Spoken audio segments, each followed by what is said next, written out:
What is up, fight fans? Welcome to the 5th of my Nightmare Matchup series, where I talk about nightmare matchups for champions in every division. I do these yearly, and this is my 2025 edition. But I'm going to do something a little bit different, something I've never done before. I'm going to split it into two parts, and for part one, I'm going to talk about nightmare matchups for champions in each weight class, from divisions strawweight all the way to the lightweight division, and part two will be welterweight to heavyweight. So of course, without further ado, the first weight class we're going to get into is the strawweight division, and your strawweight champion remains Magnum Zhang Weili. She has continued to dominate this weight class.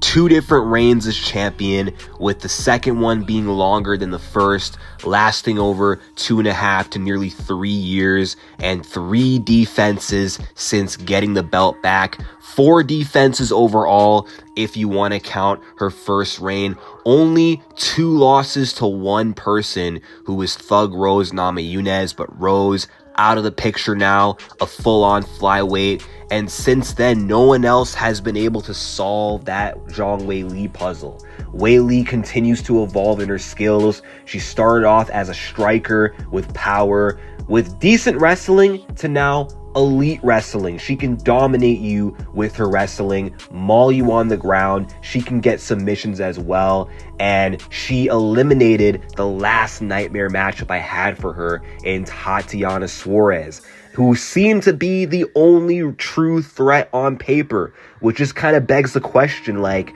who else could be the nightmare matchup for Zhang Weili? However, nobody is unbeatable, and there's always someone out there that can beat you or pose some sort of a threat. And the nightmare matchup for Zhang Weili is going to be Virna Jandiroba. She's got a bit of a sleeper chance against Weili.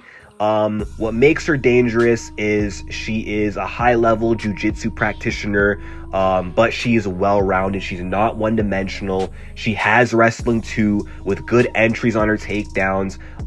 She's also pretty good in the stand-up. Now, she may not be as good of a wrestler as Weili. She may not even be as good of a striker as Weili. I mean, definitely not as good of a striker as Zhang Weili, but her jiu-jitsu is much better. She's got very slick submissions, more threatening than Weili's last opponent, Tatiana Suarez. Virna Jandiroba can be dangerous from the top position, but even off her back, she's comfortable and dangerous. And if Weili Zhang gets too comfortable or overconfident settling in top position, she could put herself at risk of getting caught in a submission against Virna Jandiroba. Virna Jandiroba is extremely tough as well, never been finished. She's very underrated. She's got a good record, 21 wins, only 3 losses, has not lost a fight in 4 years. She is the true dark horse of this weight class, and the level of danger that Virna Jandiroba brings to the champion is a 5 out of 10. And the second runner-up is going to be Yan Xiaonan. Now, even though Yan just recently lost to Virna, and she already has a loss to the champion, which kind of makes the rematch seem out of reach, I still think stylistically, Yan Xiaonan poses a unique challenge to Weili that other strawweights do not. Yan Xiaonan is the best striker, best kickboxer in the strawweight division, and the only one who can beat Weili in a pure stand-up battle. She's more technical than Zhang Weili. Her hands are crisper. She has enough power of her own to get Weili's respect, to make her pay if she gets too reckless. Her counter punching is really good. Her kicks are better than Weili's, and she's extremely tough as well. She survived 2 near-finished experiences against Zhang, getting choked unconscious at the bell of the first round, surviving almost getting ground and pound TKO'd in the second round, and then coming back to win the third round, really forcing Weili to dig deep and wrestle her in those last 2 rounds to win the fight. But if Yan Xiaonan, if she can really bridge that gap in her wrestling and improve her takedown defense, she has a very good shot at winning a rematch with Zhang Weili in the future. And next up, we have the women's flyweight division, where the champion is Valentina "the Bullet" Shevchenko, who's been on top of this flyweight division for 7 years. And that longevity is because of her never-ending evolution as a mixed martial artist and her endless hunger to stay on top, that motivation. And she is the true definition of a mixed martial artist because she can do it all. She's so well-rounded. Her striking is really good. Her grappling is really good. She has like little to no weaknesses. That's why she is so hard to beat. But you can't stay on top forever. Eventually there's going to be someone out there who might be your kryptonite. And if there's anyone who could potentially be a kryptonite to Valentina Shevchenko, that person is Natalia Silva, a kick-heavy, footwork-based striker with really good takedown defense, really strong hips, and hard to hold down, which could spell trouble for someone as well-rounded as Valentina, because Natalia, I believe, has the perfect striking style to frustrate someone like Valentina Shevchenko, due to her active footwork, the fact that she cuts angles, moves laterally, moves in and out, is super fast, good defensively, in contrast to someone like Valentina, who is stationary and waits a lot for openings to find the perfect counter shots. But someone like Natalia Silva, as elusive as her, is not going to give her anything to counter. And Natalia Silva is far more active in the striking as well, a lot more volume in comparison to Valentina Shevchenko, and her kicking game is a big threat to Val as well, which is a first because usually Val doesn't have to worry about kicks, but Natalia's kicking game is super lethal. Her kicks are powerful, they're fast, they're well-timed, and they're accurate. Valentina won't be able to time and counter those kicks as easily as she was able to against Manon Fiorot. Just purely standing, I think this is a difficult matchup for Valentina, and she'd really need to grapple to win. But if she is unable to, I could see her losing her belt. And the level of danger that Natalia brings to the champion is a 6 out of 10. Now, the second runner-up will be Valentina Shevchenko's last opponent, Manon the Beast Fiorot, who put up a very closely contested and competitive fight against the champion. And what made that fight as close and competitive as it was, for multiple different reasons, one of them being Manon Fiorot showed an amazing ability to adjust mid-fight and adapt, going from having an ugly first round to then going on to win the second round.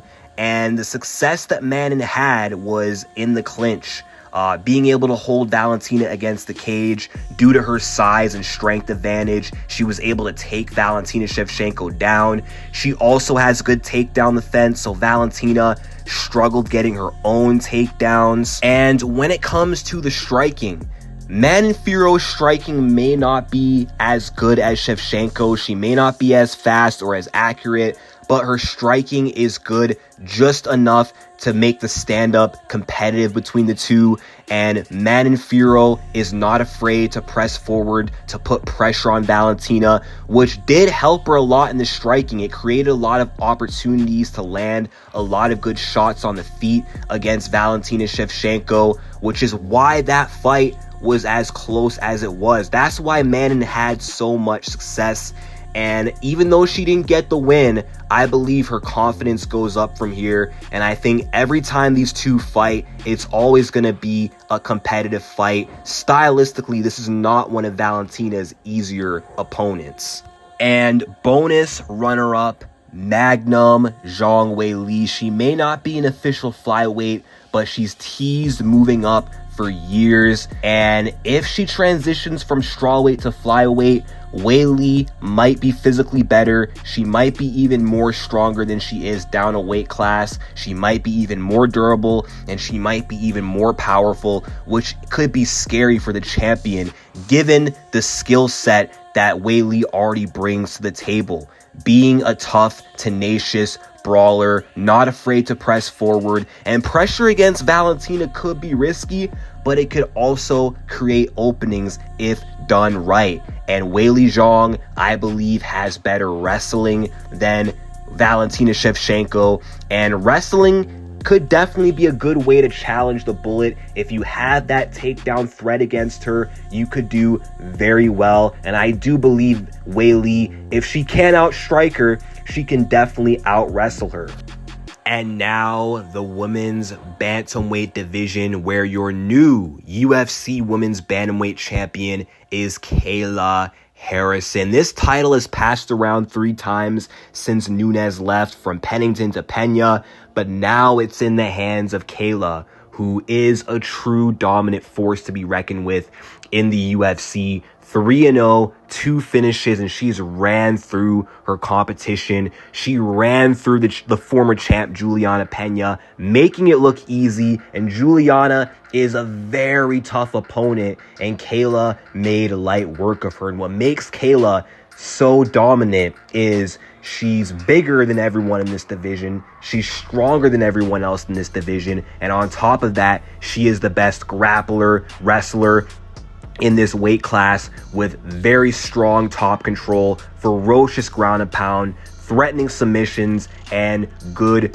judo skills. I mean, the way she is running through everyone, it just kind of makes it look like there's no one who can beat her on the roster. But the last person to truly run through everyone like that at bantamweight was Amanda the Lioness Nunes, and that is Kayla Harrison's next opponent. Amanda Nunes is officially unretired, and I believe she is the only person who can truly challenge Kayla Harrison. And why? Because Amanda Nunes is not much smaller than Kayla. She's also big for the weight class, and she's also very physically strong, so she's not going to be as easy to manhandle as some of these other girls. Nunes also has very solid takedown defense, very good clinch strength. She also has good judo. She also has good wrestling. She also has good grappling, and her striking is night and day better than Kayla Harrison, and she's got devastating power. She hits very hard for a woman, and she's got the reach advantage. She's got solid distance management, which is actually very effective for neutralizing someone like Kayla Harrison's style, who relies on the clinch a lot, who relies on getting you against the fence to work her takedowns, because that is where Kayla's takedowns are the most effective. I mean, she can get takedowns in the center of the octagon, but they're not as hard to defend when they're in the middle of the cage. And Amanda Nunes is hard to back up. She does not take a step back. She's always the one controlling the center of the octagon, and she's very good at evading the clinch. And if Nunes can force a long, rangy striking match on Kayla, where she can see those takedowns coming and defend them a lot easier, Harrison is going to be in a lot of trouble, because she does not want to get stuck on the feet with someone as powerful as Amanda Nunes. Because if Nunes can just keep that distance and keep punching Kayla in the face, eventually Kayla will wilt to that power of Amanda Nunes. Nunes has a lot of confidence and experience, being a former long-reigning 2-division champion, and that confidence, it's gonna carry her through that fight, especially if Nunes shows up not washed up and still as good as she was back in her run. Kayla is going to have her hands full, and the level of danger that Nunes brings to this matchup will be a 7.5 out of 10. And for the men's flyweight division, the champion is Alexandre the Cannibal Pantoja, a brawler, grappler, hybrid with suffocating pressure on the feet, heavy hands, a granite chin, and a slick submission game. And when this guy gets a hold of you, it is hard to shake him off. It's hard to defend his takedowns. It's hard to escape from bottom. And you do not want this guy on your back, because he very well could finish the fight with the rear naked choke, as we saw in his last title defense against Kai Kara-France. And he has continued to dominate this weight class. 2 years as the flyweight champion and 4 straight defenses. However, the nightmare matchup for Alexandre Pantoja is going to be Joshua Van. Joshua Van is a world-class striker with crazy hand speed, really good inside the pocket, really good boxing combinations, really good counter puncher with insane precision, which could be dangerous for a guy who has that kind of forward pressure, who likes to press forward like Alexandre Pantoja. And Joshua Van has knockout power as well, and he has good takedown defense, which could be effective for stifling that grappling offense of Pantoja. And if his takedown defense is good enough to consistently hold off the relentless takedowns of Pantoja and it's purely striking, I think Joshua Van absolutely schools Pantoja on the feet. Joshua Van has the youth advantage as well, 23 years old, and he's only going to keep improving from here. Pantoja, 35 years old. I know he's not slowing down just yet, but eventually that age, it is bound to catch up to him. And we'll see if it matters when Van and Pantoja fight. But another thing I like about Joshua Van is this kid's level of composure under adversity, under fire, under pressure. And if he can keep that same composure against someone as relentless, as dangerous, as scrappy as Pantoja, I think he has a very good shot to win. And the level of danger that Joshua Van presents to the champion is a 6 out of 10. And the second runner-up will be Manal Starboy Cop, a really good kickboxer, really good defensive footwork to deal with that forward pressure of Alexandre Pantoja. And obviously, he's better than him on the feet, way faster. He's got an athletic advantage over Pantoja as well. And he did really well when they fought the first time in Manal Cop's UFC debut. It was a really close fight, and Manal Cop has only improved since their last outing. And if Manal Cop shows really good takedown defense, if his takedown defense can hold up, then he could win this fight. He could win the rematch against Pantoja. And for the third runner-up, Brandon the Assassin Baby Moreno. Even though Alexandre Pantoja on paper, yes, has his number because he beat him 3 times, Brandon Moreno, weirdly enough, kind of has that style in his current form to almost neutralize or counter Pantoja's style, because Pantoja is scrappy, so is Brandon Moreno. Pantoja has power, Moreno has a granite chin, tough to put away with strikes. Pantoja is one of the best submission artists at flyweight. Brandon Moreno has very solid submission defense. And on the feet, Brandon Moreno is more technical, a much better boxer with high volume and a really good gas tank. The only thing that hurt Moreno in that fight is he was unable to nullify the offensive grappling, the takedowns of Pantoja, which is why Pantoja was able to seal that third fight. But in a potential fourth fight, the possibility is always on the table for Brandon Moreno to finally get it done. It's not impossible. And now, moving on to the men's bantamweight division, where the bantamweight champion is Merab the Machine Dvalishvili. 3 title wins, 2 title defenses over Umar Nurmagomedov and Sugar Sean O'Malley. 13-fight win streak, pound for pound number 2, and people are already putting him in the bantamweight GOAT conversation, and I don't blame him, because he is just running through everyone. This guy is a damn monster. I've already stressed so many times what makes him so hard to beat. It's that infinite cardio, that relentless pressure, that grueling pace, his dominant wrestling, and he's improving his striking. And now he has submissions because he just recently submitted Sugar Sean O'Malley, which was completely unexpected. But if there's one man in this division that I see as a threat or that has a chance to beat Merab Dvalishvili, that man is Umar Nurmagomedov. He already fought Merab and he lost, but he had a very closely contested and competitive fight with Merab Dvalishvili.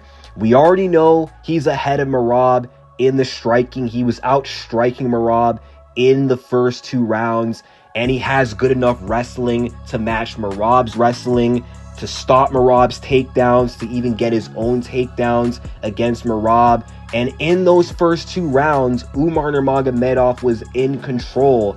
But what hurt him in that fight is he just couldn't keep up with Merab's pace, and he wilted, and Merab rallied in rounds 3, 4, and 5. But if Umar Nurmagomedov can improve that cardio, if he can adapt to the pace of Merab, he has a very good chance at avenging that loss. He's very young still, and he's only going to get better by the time these two do fight again, if they fight again. Umar Nurmagomedov already has the tools to get it done, as we've already seen in those first 2 rounds, from the striking and being able to be competitive with Merab in the wrestling. And Umar comes from a good camp. He's well coached, and I know his team, they're going to be working on making good adjustments.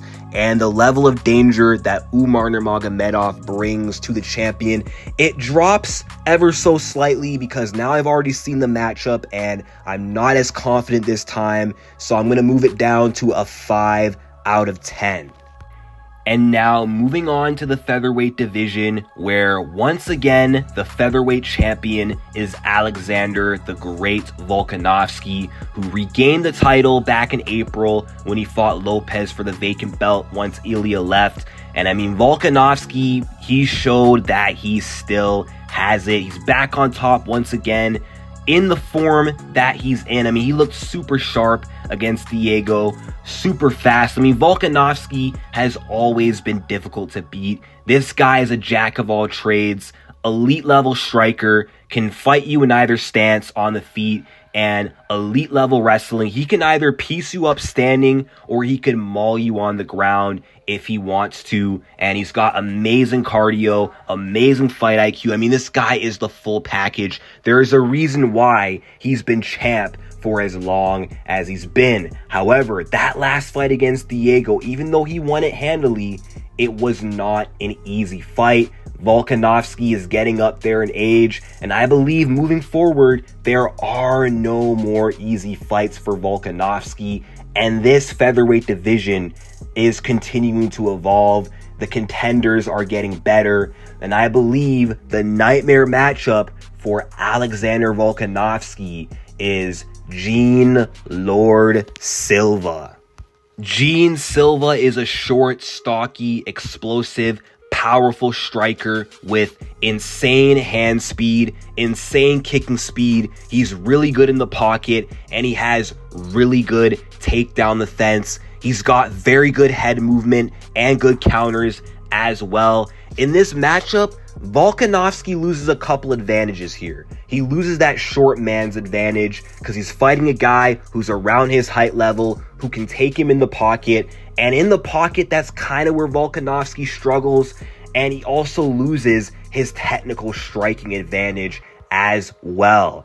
And he would definitely have a hard time implementing his wrestling. And Gene Silva has the threat of being able to knock Volkanovski out. Like, if Volkanovski's unable to take this guy down, he might be in a lot of trouble. And Gene Silva, he is very young, and he's only going to continue to improve the further he climbs up the rankings. And by the time he makes it to a title fight, and if Volk's still the champion, Volk is only going to be older. Gene Silva is going to be probably at his absolute best form that we've ever seen him in.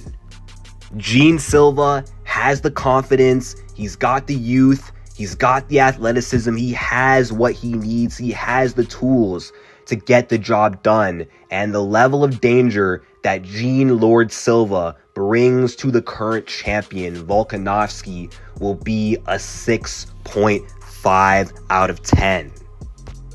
And the second runner-up will be Volkanovski's last opponent, Diego Lopes. Lopes gave Volkanovski absolute hell in that last fight. He was able to inflict a lot of damage in that fight, dropped Volkanovski at one point. And what makes Diego such a dangerous matchup for Volk is even though Volkanovski is more technical and more skilled than him, it's that power that Diego Lopes carries in both his hands. He still has potential to knock Volkanovski out. He's extremely scrappy, and he's not afraid to press forward and make it a dogfight. His pressure is relentless, and he is extremely durable. He can take Volkanovski's shots and just keep coming forward like a zombie. And Volkanovski, he's always going to have to fight a perfect fight. Every time these two do fight, it's never a safe fight for Volkanovski. And the third runner-up will be Movsar Evloev. Very underrated chance against Volkanovski. He may not have a finishing threat against Volkanovski, but what he does have is very high-level wrestling. One of the best wrestlers in the featherweight division. Someone who has a takedown threat against Volkanovski. He's got relentless takedowns. His pressure is relentless as well. And his cardio is really good, and his striking is also improving. I believe he can keep up with Volkanovski's pace for 5 rounds and at least make it a competitive 5-round fight. Even if he doesn't win, I don't think this fight would be as easy as most people would expect. And the next weight class we have is the lightweight division, where the new UFC lightweight champion is Ilia El Matador Topuria. Conquered the featherweight division and now has conquered the lightweight division. Knocked Charles Oliveira out cold to win the lightweight belt. And man, this guy, he is just looking unstoppable. 17-0, undefeated. The best boxer in the UFC, hands down. No one, and I mean no one, is better than him in the pocket. And this guy's power is insane. The only man to chin Max Blessed Holloway. And quite frankly, he's the only guy who actually put Oliveira out cold. And knocking out Volkanovski is no easy feat either. But if you think this guy's dangerous on the feet, he can also wrestle as well. Good Greco-Roman wrestling and good Brazilian Jiu-Jitsu. He is a nightmare to fight. And right now, it looks like he's going to own this lightweight division for years to come. But if there is one man in the division that I could see as a potential threat to Ilia Topuria, that man is Arman Tsarukyan, who may just have the perfect style to neutralize a guy like Ilia Topuria's game. Due to his dominant wrestling style and his immense physical strength, he might have a strength advantage over Ilia Topuria. And if he gets Ilia Topuria down, Ilya's going to have a really hard time getting back to his feet because Arman Tsarukyan has very strong top control and he's got ruthless, brutal ground and pound. He'll rain down slicing elbows, something that Ilia Topuria is not going to want to be on the receiving end of. This will be the first guy where Ilia really has to worry about the takedown threat.